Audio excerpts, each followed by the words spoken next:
नमस्कार, मैं हूं आशुतोष और आप देख रहे हैं सत्य हिंदी। सत्य हिंदी के विशेष कार्यक्रम श्रवण घर की खरी खरी में आपका स्वागत है। यह हमारा वो कार्यक्रम है जिसमें देश के जाने माने पत्रकार संपादक श्रवण गर्ग जी अपनी तीखी टिप्पणी करते हैं मौजूदा राजनीतिक माहौल पर। और उनकी तीखी टिप्पणियों से न तो सत्ता पक्ष बचता है न विपक्ष, और दोनों ही तिलमिला के रह जाते हैं। आज फिर मुखातिब होंगे श्रवण जी से और जानेंगे कि दरअसल ये शशि थरूर नाम की पहेली है क्या, जिसे कहते हैं ना, न खाते भी बन रहा है न उगलते ही बन रहा कांग्रेस पार्टी के लिए। शशि थरूर ऐसा कोई भी मौका नहीं खोजते हैं जिससे कि वो खबरों में ना रहे, और अक्सर उन खबरों की वजह से जो शायद कांग्रेस पार्टी चाहती ना हो। पिछले दिनों जब राहुल गांधी को राष्ट्रपति पुतिन के सम्मान में जब राजकीय भोज दिया गया, तो राहुल गांधी को तो नहीं बुलाया गया, लीडर ऑपोजिशन मल्लिकार्जुन खड़गे को भी नहीं बुलाया गया, शशि थरूर उसमें बुलाए गए। और अब जब राहुल गांधी ने सांसदों की एक मीटिंग की रणनीति पे चर्चा करने के लिए, तो शशि थरूर गायब है लगातार तीसरी बार। शशि थरूर जो यूनाइटेड नेशंस में एक बड़े जिम्मेदार पद पर थे, बाद में उन्होंने कांग्रेस अध्यक्ष का चुनाव भी लड़ा, और जब से वो हिंदुस्तान आए हैं तब से वो मंत्री भी बने, सांसद भी बने, और इस वक्त वो फॉरेन अफेयर्स की स्टैंडिंग कमेटी इन पार्लियामेंट के चेयरमैन भी हैं।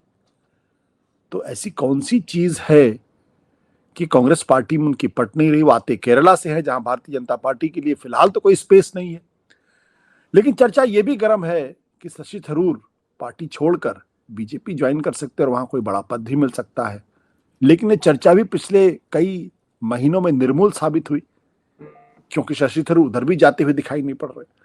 तो न तो कांग्रेस पार्टी में है और न कांग्रेस पार्टी से वो इस्तीफा दे रहे हैं, न कांग्रेस पार्टी उनको निकाल रही है। तो आखिर सवाल इस बात को लेकर है, आखिर वो चाहते क्या है। और उससे बड़ा सवाल यह है कि क्या कांग्रेस की स्थिति क्या है। क्या कांग्रेस का आलाकमान इस स्थिति में नहीं कि शशि थरूर से बैठ के दो चार शब्दों में बात कर ले, और अगर नहीं निपटी तो उनको पार्टी से बाहर करे। क्योंकि हर वो मौका जो शशि थरूर पाते हैं उससे कांग्रेस का ही नुकसान होता है। तो बहुत सारे सवाल हैं, जानेंगे श्रवण जी से। सर जी,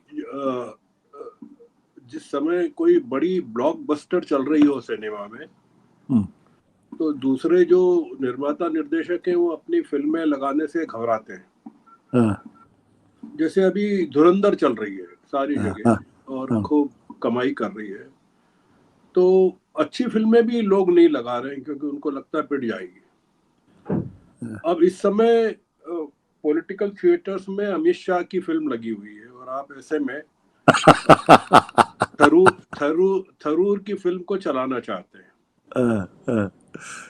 अब वो पिटेगी जरूर। आपके श्रोता और दर्शक कहेंगे कि यार ये आशुतोष जी क्या कर रहे हैं, अभी बात तो अमित शाह पे करना चाहिए और ये बात थरूर पे कर रहे हैं। पर आप चूंकि आप मेरे फाइनेंसर हैं तो आप जैसा कहेंगे मैं करूंगा।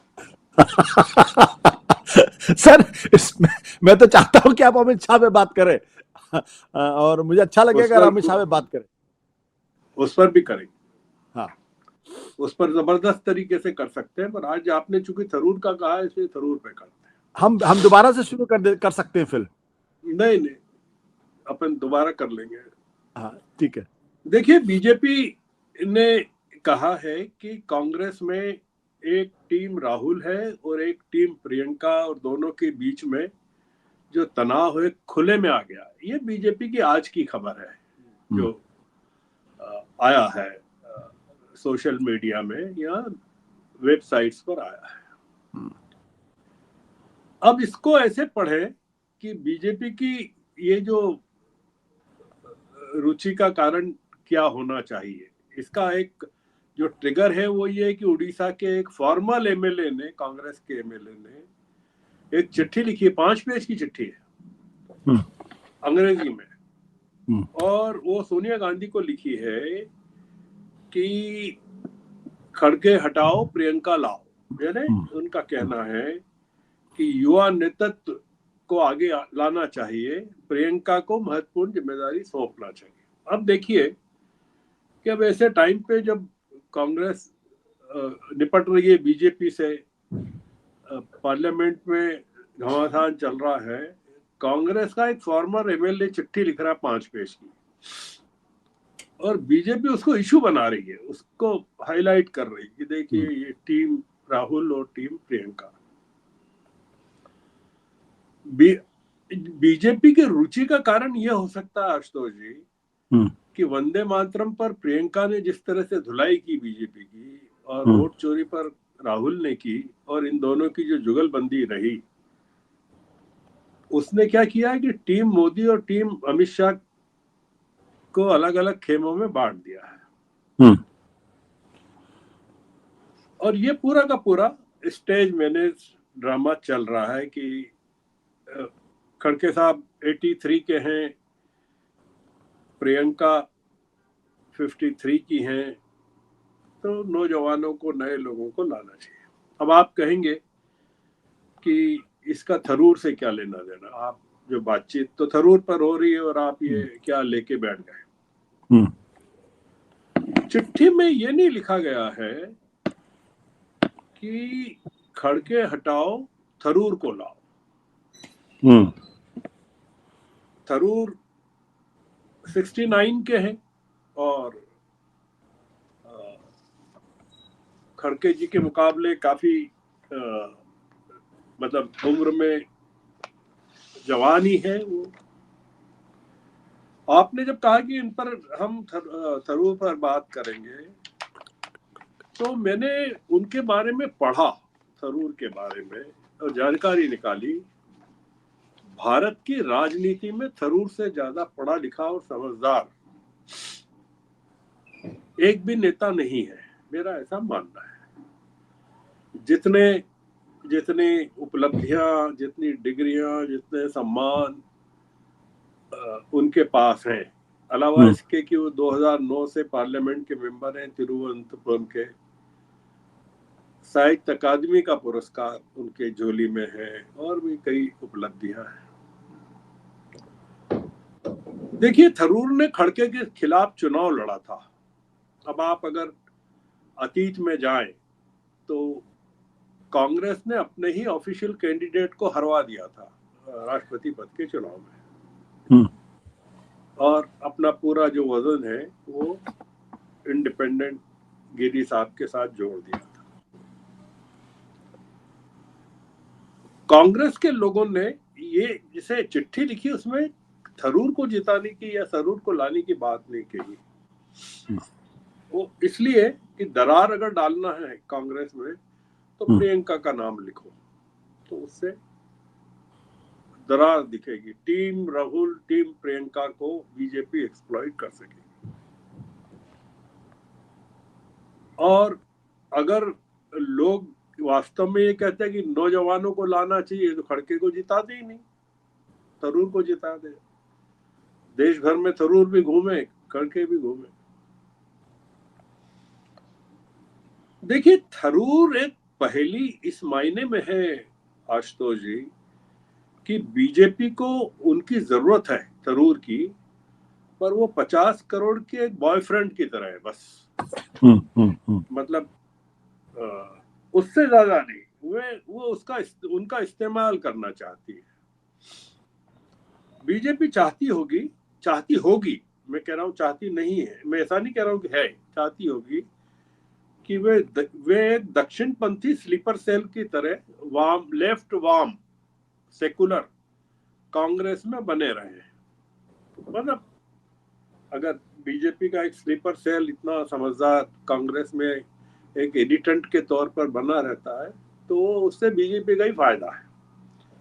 पर बीजेपी उनको कोई काम नहीं देना चाहती, मतलब पार्टी में या सरकार में। अगर आप याद करें तो ऑपरेशन सिंदूर के दौरान जब उनको विदेशों में डेलीगेशन भेजे गए, 6 डेलीगेशन भेजे गए, आपको ध्यान हो, और उसमें शशि थरूर को एक डेलीगेशन का अध्यक्ष बनाया, प्रमुख बनाया, लीडर बनाया, उनको अमेरिका भेजा, क्योंकि वो अमेरिका रह चुके थे, अमेरिका को जानते हैं, यूनाइटेड नेशंस में रह चुके हैं।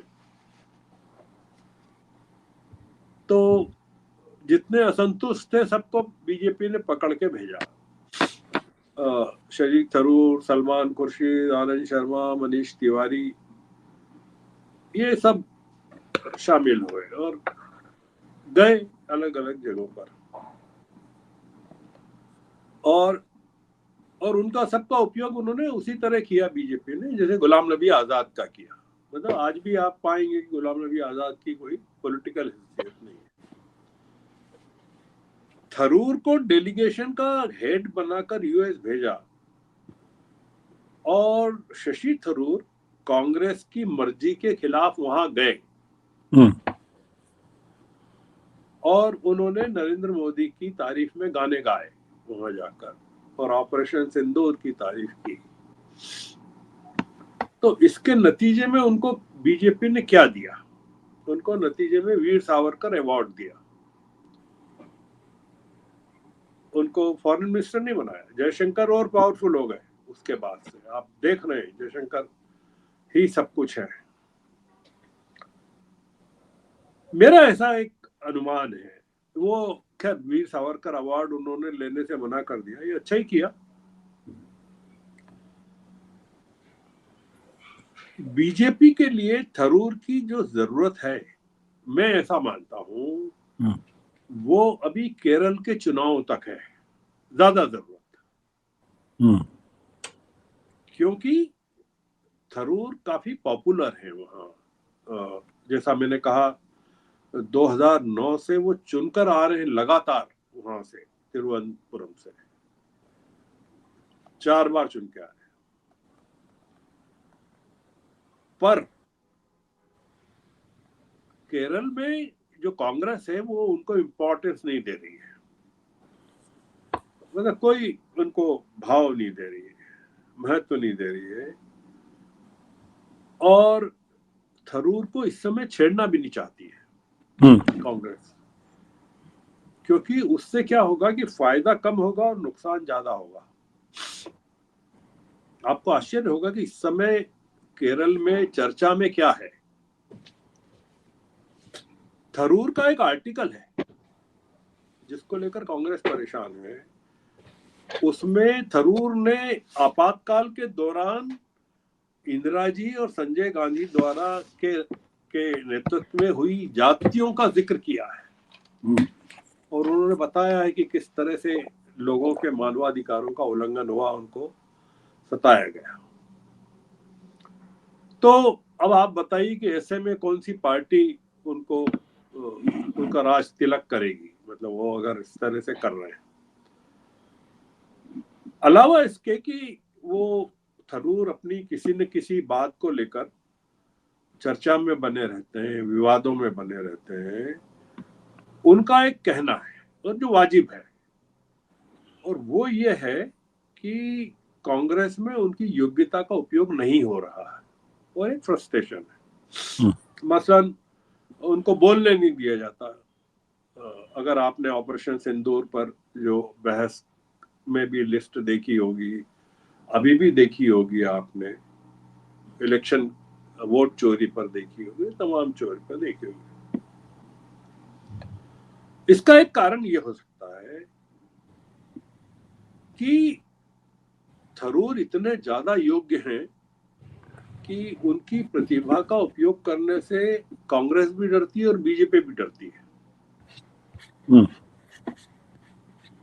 कांग्रेस इसलिए डरती है कि कांग्रेस में ऑलरेडी बहुत पढ़े लिखे लोग हैं। राहुल गांधी खुद काफी पढ़े लिखे हैं। तो कांग्रेस में पढ़े लिखे लोगों में थरूर ज्यादा पढ़े लिखे हैं, और बीजेपी में क्या है कि वहां पढ़ाई लिखाई का कोई मामला ही नहीं है, वहां कोई डिग्रियों का मामला नहीं है, वहां डिग्री भी नहीं दिखाई जाती है। तो वहां अगर थरूर जैसा पढ़ा लिखा आदमी पहुंच जाए तो वहां बिल्कुल दौरे पड़ जाएंगे, पागलपन आ जाएगा। क्या इतने पढ़े लिखे आदमी का हम क्या करेंगे। मैं एक उदाहरण देता हूँ। लता मंगेशकर से मैं इंटरव्यू दे रहा था तो मैंने उनसे एक सवाल किया और मैंने उनसे ये पूछा कि आप पर ये आरोप लगता है कि आप अपने से ज्यादा प्रतिभावान गायिकाओं को फिल्मों से आने से रोकती हैं। जी। और यह आरोप आशा जी के बारे में भी लगता रहा, काफी समय तक लगता रहा, जो कुछ हद तक सही भी था। तो लता जी ने उस आरोप का खंडन किया। अरे बोले बिल्कुल ऐसा नहीं है, प्रतिभाओं को कौन रोक सकता है। अब ये खंडन ऐसा ही है जैसे अमित शाह जी ने एक संसद टीवी के साथ साक्षात्कार में ये कहा, इस आरोप का खंडन किया कि क्या नरेंद्र मोदी तानाशाह हैं, तो उन्होंने बोला बिल्कुल तानाशाह नहीं है, वो सबकी बात सुनते हैं। देखिए, कांग्रेस और बीजेपी ये फिल्म इंडस्ट्री के दो बड़े बड़े बैनर्स हैं और यहाँ केवल एक सीमा तक ही प्रतिभाओं को अंदर प्रवेश मिलता है। मतलब जैसे जी आप पढ़ते होंगे ना कि इतनी स्ट्रगल की जावेद अख्तर ने और एक कमरे के मकान में या जेकी श्रॉफ चाल में रहते थे और वगैरह वगैरह। ये जो बीजेपी और कांग्रेस है ये भी फिल्म इंडस्ट्री की तरह है। मतलब एक सीमा के बाद, मतलब यहाँ घराने चलते हैं, जैसे फिल्म इंडस्ट्री में खान कपूर वगैरह वगैरह, वैसे ही बीजेपी में कांग्रेस में भी है। आपने कहा सही भी है। मनमोहन सिंह जी की सरकार में minister of state for external affairs थे 2010 में, पर उनको इस्तीफा देना पड़ा इसलिए कि आईपीएल की फ्रेंचाइजी में किसी फ्रेंचाइजी में शेयर्स को लेकर उन पर आरोप लगे कि उन्होंने अपने प्रभाव का उपयोग किया। पर 2012 में फिर वो आ गए मिनिस्ट्री में मनमोहन सिंह जी के और एचआरडी में एमओएस हो गए। अब उन्होंने अपने कुछ शब्दों के कारण इंडियन नेशनल कांग्रेस के स्पोक्स पर्सन थे, तो उससे भी हटाया गया। उन्होंने नरेंद्र मोदी की कोई तारीफ कर दी थी तो टेलीग्राफ ने उस पर एक एडिटोरियल लिखा था कि भाई ये तो प्रजातांत्रिक नहीं है, अगर किसी की तारीफ कर दें तो आप उसको हटा सकते हैं। जैसा मैंने कहा आपको कि बहुत प्रतिभावान है, अंडर सेक्रेटरी जनरल थे यूएन में और सेक्रेटरी जनरल के लिए भी उन्होंने संघर्ष किया 2006 में। आपने भी कहा, मैं भी पुतिन के डिनर में उनको बुलाया, और पर मामला क्या है कि आप इमरजेंसी की एक्सेसेस के बारे में आर्टिकल भी लिखेंगे, ग्रुप ऑफ 23 में भी शामिल रहेंगे। मतलब आप कांग्रेस की 12 भी बजाएंगे और कहेंगे कि कांग्रेस हमको सम्मान नहीं दे रही, बुला नहीं रही है। तो जैसे